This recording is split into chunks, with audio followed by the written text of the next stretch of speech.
In this video, I'm going to show you how to deposit money in Weltrade. Now, the first thing you have to do, you want to click on the deposit button up top right.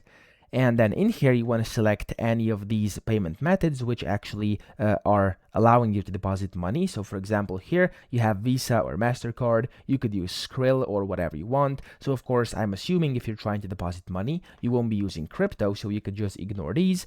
And for this tutorial, let's say we're going to go with a Visa or MasterCard card. So I'm just going to click on over here. You can select the account you want to deposit onto and then the amount you want to deposit. So there's a minimum and maximum. As you can see, I'm going to do 100 USD. The currency is going to be USD, and I'm going to choose no bonus this time and press continue. After you do it, of course, you will see everything, the review, and you can just click on confirm if everything looks good. And on the next step over here, you'll just be able to put in your card info just like that. Click on pay and you'll successfully deposit money inside your Weltrade account. So that's how easy it is. I hope this video helped you out. If it did, please subscribe to the channel and help me out as well.